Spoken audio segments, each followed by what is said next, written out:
कोल्हान और सांडा में कब थमेगा हत्याओं का सिलसिला? आखिर कब तक यहां के ग्रामीण माओवादियों के हाथों यूं ही मारे जाएंगे?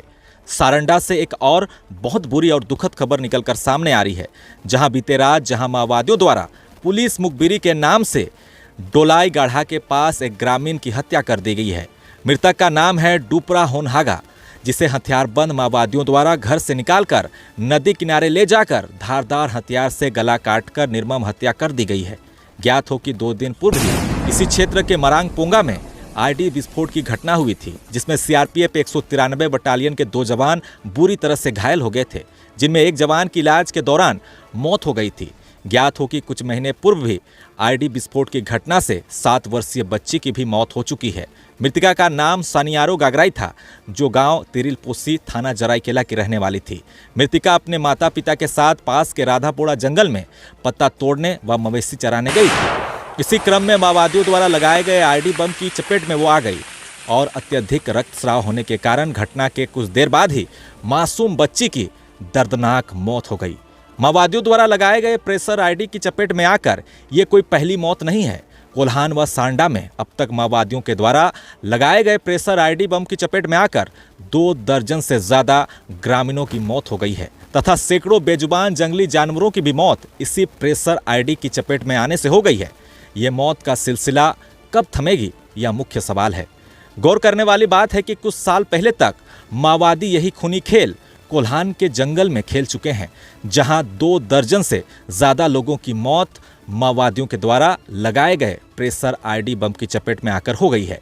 कोल्हान के जंगलों में माओवादियों के द्वारा लगाए गए प्रेशर आईडी की घटना से कोल्हान के लोग अपनी आजीविका के साधन जंगल से महरूम हो गए थे। उन्हें पलायन करना पड़ा था। सुरक्षा बलों के दबिश व कई जगहों में सुरक्षा बलों के कैंप लग जाने से माओवादी मजबूरन सांडा के जंगलों में खुद को शिफ्ट कर लिए हैं।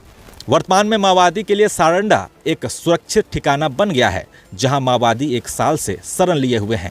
यही कारण है कि माओवादी सांडा के जंगल में भी खुद को सुरक्षित रखने के लिए अपने शरण स्थल के चारों ओर प्रेशर आईडी बम लगा दिए हैं, जिनकी चपेट में आकर निर्दोष ग्रामीण अपना जान गंवा रहे हैं। अब सवाल है कि क्या कोल्हान के भांति अब सांडा के ग्रामीण भी प्रेशर आईडी की चपेट में आकर अपना प्राण गंवाते रहेंगे? क्या कोल्हान की भांति अब सांडा के ग्रामीण भी मुखबिरी और एसपीओ के नाम से मारे जाएंगे? क्या कोल्हान की भांति अब सांडा के ग्रामीण भी पलायन करने पर विवश होंगे? आज हम जानेंगे कि कितनी संख्या में कौन कौन से इलाके में कितने ग्रामीण माओवादियों के लगाए गए आईडी बम की चपेट में आने से जान गंवाए हैं। वहीं पुलिस मुखबिरी के आरोप में मारे गए ग्रामीणों के बारे में भी जानेंगे, लेकिन उससे पहले बता दें कि सिकोम संगठन द्वारा कल छोटा नागरा, जराईकेला, मनहरपुर के हाट बाजारों में पोस्टर और पर्चा का वितरण किया गया, जिसमें लोगों को नक्सलियों से दूरी बनाने की सलाह दी गई है। चलिए देखते हैं सिकोम संगठन द्वारा जारी पर्चे में क्या कुछ लिखा गया है। इसमें लिखा है, भाकपा माओवादी नामक गुंडा गिरोह के बहकावे में ना आवे, क्योंकि यह संगठन अभी आपसे काम लेगी, भविष्य में एक दिन आपको ही जान से मार देगी। पुलिस मुखबिरी और एसपीओ के नाम पर निर्दोष ग्रामीणों की हत्या करना बंद करो। भाकपा माओवादियों के द्वारा पुलिस मुखबिरी और एसपीओ के नाम पर की जा रही नृशंस हत्याओं की तीव्र निंदा व भर्त्सना करें। आवे भाकपा माओवादी नामक गुंडा गिरोह को अपने अपने गांव क्षेत्र से मार भगाएं। भाकपा माओवादी नामक गुंडा गिरोह के खिलाफ एक जन आंदोलन का आगाज करें एवं इस गुंडा गिरोह को अपने अपने गांव से मार भगाएं। भाकपा माओवादी संगठन को पहचानो, इसको दोस्त नहीं दुश्मन मानो।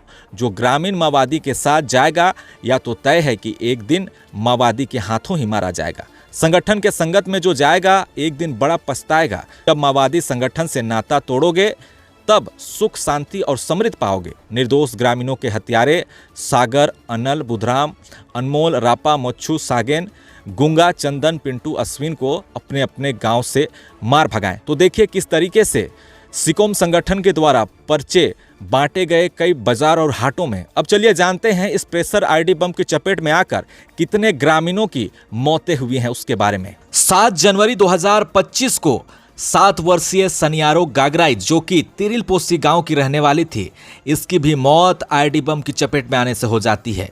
रंदाय पूर्ति नामक व्यक्ति, जो कि छोटा कूड़ा का रहने वाला था, उसकी भी मौत आईडी बम की चपेट में आने से हो जाती है।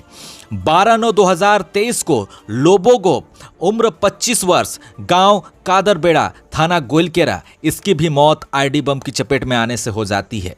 बाबूलाल अंगरिया, उम्र 30 वर्ष, गांव रायदौर, थाना टोंटो, जिला पश्चिम सिंहभूम, आईडी बम की चपेट में आने से इसकी मौत हो जाती है। विष्णु होनहागा, उम्र 20 वर्ष, गांव रेला, थाना गोइलकेरा, इसकी भी मौत आईडी बम की चपेट में आने से हो जाती है। कांडे लांगुरी, उम्र 45 वर्ष, गांव लुया, थाना टोंटो, जिला पश्चिम सिंहभूम, आईडी बम की चपेट में आने से दर्दनाक मौत हो जाती है। नारा कोड़ा, उम्र महज 12 वर्ष, गांव रेंगड़ाहातू, थाना टोंटो, इसकी भी मौत आईडी बम की चपेट में आने से हो जाती है, जो कि घर का एकलौता वारिस था। गांगी सुरिन, उम्र 55 वर्ष, ग्राम पाताहातू, थाना सोनवा, जिला पश्चिम सिंहभूम, इसकी भी मौत 2023 में आईडी बम की चपेट में आने से हो जाती है। 14/4/2023 को मटका उर्फ जेना कोड़ा, उम्र 40 वर्ष, गांव रेंगड़ाहातू, थाना टोंटो, इसकी भी मौत आईडी बम की चपेट में आने से हो जाती है। 10/4/2023 को दगापूर्ति, उम्र 30 वर्ष, गांव हुसपी, थाना गोइलकेरा, आईडी बम की चपेट में आने से दर्दनाक मौत हो गई। बिरसा पूर्ति, उम्र 40 वर्ष, गांव मरादिरी, थाना गोइलकेरा, आईडी बम की चपेट में आने से मौत हो जाती है। वहीं गुरुवारी तामसोय, उम्र 60 वर्ष, गांव अंजेदबेड़ा, थाना मुसफिल, जिला पश्चिम सिंहभूम, आईडी बम की चपेट में आने से मौत हो गई। कृष्णा पूर्ति, उम्र 45 वर्ष, ग्राम इचाहातू, थाना गोइलकेरा, आईडी बम की चपेट में आने से मौत हो गई। हरिश्चंद्र गोप, उम्र 23 वर्ष, गांव मेरलगाढ़ा, थाना गोइलकेरा, इसकी भी मौत आईडी बम की चपेट में आने से हो गई। सिंगराय पूर्ति, उम्र 25 वर्ष, ग्राम छोटा कुड़ा, थाना गोइलकेरा, जिला पश्चिम सिंहभूम, आईडी बम की चपेट में आने से दिनांक 28/12/2022 को इसकी मौत हो जाती है। 20/11/2022 को चेतन कोड़ा, उम्र 50 वर्ष, ग्राम रेंगड़ाहातू, मुंडा टोला, थाना टोंटो, इसकी भी मौत आईडी बम की चपेट में आने से हो जाती है। 20/8/2021 को शकुंती देवी, उम्र 35 वर्ष, ग्राम पांकी, थाना पांकी, इसकी भी मौत आईडी बम की चपेट में आने से हो जाती है। बुधेश्वर नगेसिया, उम्र 40 वर्ष, गांव जुड़वानी, इसकी भी मौत आईडी बम के चपेट में आने से हो जाती है, जो कि गुमला जिला का रहने वाला था। 20/8/2021 को यह घटना देखने को मिलती है। 13/12/2019 को सूरज पहरिया, उम्र 25 वर्ष, ग्राम घाघरी, जो कि जिला लातेहार का रहने वाला था, उसकी भी मौत आईडी बम की चपेट में आने से हो गई। एतवा परहिया, उम्र 35 वर्ष, ग्राम नरेशगढ़, इसकी भी मौत आईडी बम की चपेट में आने से 13/12/2019 को हो गई। चलिए अब जानते हैं पुलिस मुखबिरी के आरोप में मारे गए ग्रामीणों की सूची को। दिनांक 21/3/2025 को टुपरा होनहागा, ग्राम होलोंग उली, थाना छोटा नागरा, गोली मारकर हत्या कर दी गई। दिनांक 11/7/2024 को सृजंग कोचा, थाना गोइलकेरा निवासी बुधलाल सुरिन, पिता टूसू सुरिन, इसकी भी हत्या माओवादियों ने कर दी। दिनांक 23/2/2024 को बंदाबेड़ा, थाना टोंटो निवासी जितेन लांगुरी की हत्या हुई। दिनांक 31/1/2024 को बुरुराइका, थाना जेटिया निवासी जुडू सिरका की हत्या की गई। दिनांक 9/1/2024 को समता, थाना जराईकेला निवासी नेल्सन भेंगरा की निर्मम हत्या की गई। दिनांक 11/12/2023 को रायगाड़ा, थाना टेबो निवासी कमल पूर्ति की हत्या की गई। दिनांक 7/9/2023 को काशी जोआ निवासी रिटायर आर्मी सुखलाल पूर्ति उर्फ पलटन की हत्या की गई। 29/8/2023 को शशांक साल निवासी माओवादी समर्थक जुगसी अंगरिया की हत्या की गई। दिनांक 28/8/2023 को कटम्बा निवासी कानूराम अंगरिया की हत्या की गई। दिनांक 22/8/2023 को रेंगड़ाहातू निवासी एक ग्रामीण वैद्य सुपाई मतकम की हत्या हुई। 19/8/2023 को ही राजाबासा निवासी पूर्व माओवादी समर्थक अर्जुन सुरिन की हत्या की गई। दिनांक 19/8/2023 को लोवाबेड़ा निवासी रोंदो सुरिन उर्फ ड्राइवर की गला रेत कर हत्या कर दी गई। 18/5/2023 को पूर्व माओवादी समर्थक ग्राम पांता, थाना गोइलकेरा निवासी चारों पूर्ति की गोली मारकर माओवादियों द्वारा हत्या कर दी गई। जनवरी 2023 को अपने ही माओवादी समर्थक तुम्बाहाका निवासी प्रताप हेम्ब्रोम की हत्या माओवादियों ने कर दी। दिसंबर 2022 को कुदाबुरु निवासी डोम चाकी की हत्या माओवादियों ने कर दी। 28 जून 2022 को ग्राम रोकता थाना टेबो निवासी बुधनाथ हैसापूर्ति की हत्या माओवादियों ने कर दी। 10 जून 2022 को ग्राम पासूबेड़ा थाना मुसफ्फिल निवासी धानसर सुरीन की हत्या माओवादियों ने कर दी। 29 दिसंबर 2021 को ही ग्राम पालूहासा थाना गोलकेरा निवासी वनकर्मी बोईराम लुगुन की हत्या की गई। 22 दिसंबर 2021 में ग्राम गितिलिपि थाना गोलकेरा निवासी बस चालक प्रेम सुरीन की हत्या की गई। अगस्त 2020 को ग्राम बांड्रागढ़ा थाना कराईकेला निवासी कृष्णा डांगिल की हत्या की गई।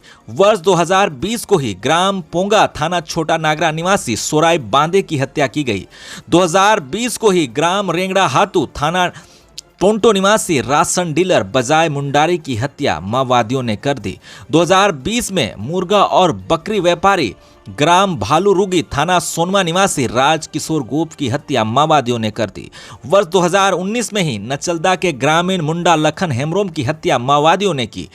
2019 को ग्राम मेलपी थाना सोनवा निवासी बागुन बोदरा और डांगो डांगिल की हत्या पुलिस मुखबिरी के नाम पर माओवादियों ने उसकी हत्या कर दी। गांव छोड़कर गोलकेरा में रहने व सरकारी योजना का लाभ लेने के कारण वर्ष 2017 में ही माओवादी कमांडर जोसेफ अंगरिया के बड़े भाई ग्राम संगाजाटा थाना गोलकेरा निवासी भीमसेन अंगरिया की हत्या माओवादियों ने कर दी। वर्ष 2017 में बंदोकुआं थाना गुदड़ी निवासी सोमापूर्ति व बिरसापूर्ति की हत्या माओवादियों ने निर्मम तरीके से कर दी। वर्ष 2016 में ही ग्राम हलमाद थाना टेबो निवासी गालूपूर्ति और सामूपूर्ति की हत्या माओवादियों ने कर दी। वर्ष 2016 में ही नचलदा की एक महिला जयंती तेसुम की हत्या माओवादियों ने कर दी। वर्ष 2016 में ही ग्राम लोंजो थाना सोनवा के धान सिंह जमुदा एवं लोबो लोहरा की हत्या माओवादियों ने पुलिस मुखबिरी के नाम पे कर दी।